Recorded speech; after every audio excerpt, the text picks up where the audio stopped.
Good evening, everyone. Welcome back to Dan's Blue Opinion. This is the review show of Chelsea and Crystal Palace today, what was played at Stamford Bridge. Recording it in the evening, and I'm going to upload on Sunday morning, just in case you're wondering why there's a slight delay with that one. So yes, it's the result that Chelsea needed.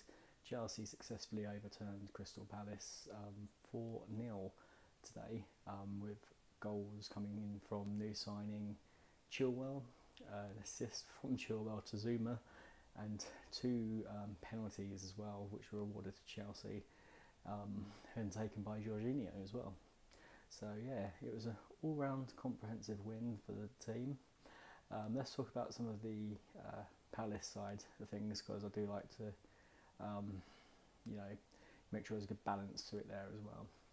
So this can be a tongue twister. Palace were very solid, very, very solid indeed, while they had MacArthur and McCarthy in the team as well. But then things took a turn for the worse. At that point, Chelsea were dominating. Chelsea are up. The substitutions were made to try and bring Palace back into the game, and it's a great credit by Roy Hodgson. He could have, tried to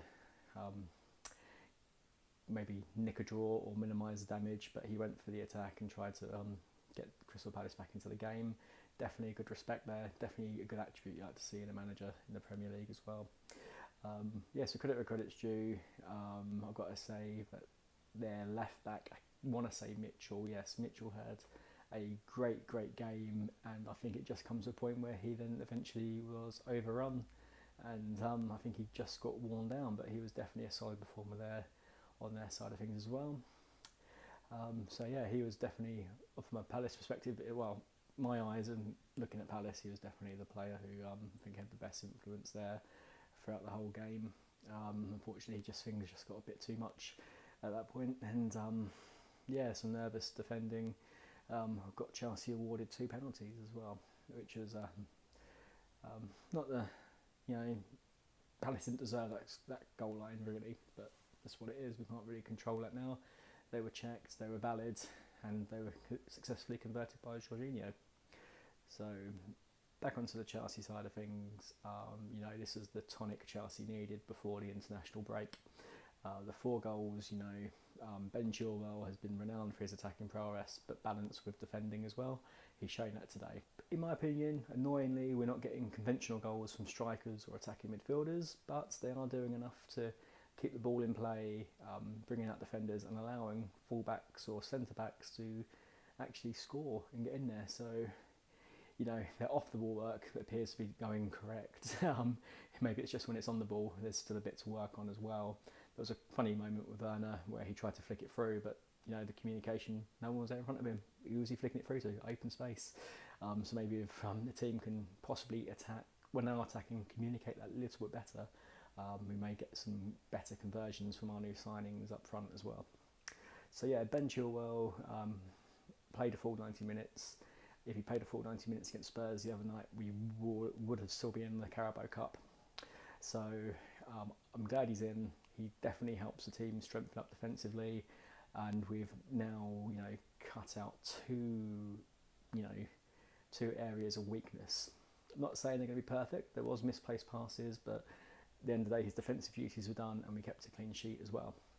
So yes, Mendy brilliantly, again, commanding his area. He wasn't susceptible to a goal from a defensive error, because the team were solid across the back. Solid defence, in goal, Mendy, Chilwell on the left, the Zuma and Silva powerhouse, which I think is going to be my favourite defence pairing for the rest of this season.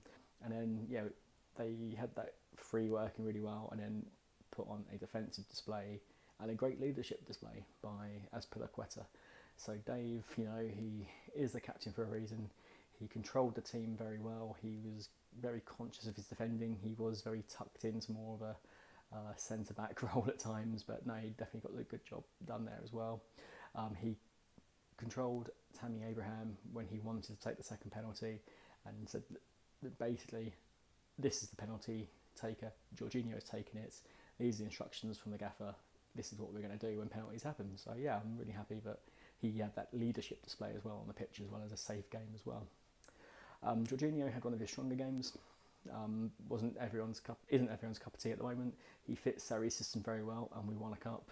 You know, like Alonso fits Conte's system very well, and we won 2 cups. So, yeah, great for certain systems, great servants for Chelsea, and they deserve more respect from the fan base. Yeah, so Kurt Zouma, defensive powerhouse as well as an attacking threat as well. You know, we're getting successful corners whipped in from Ben Chilwell, and the ball was well clear. They're going to Zouma, and he's making a nuisance of himself, and great work there as well.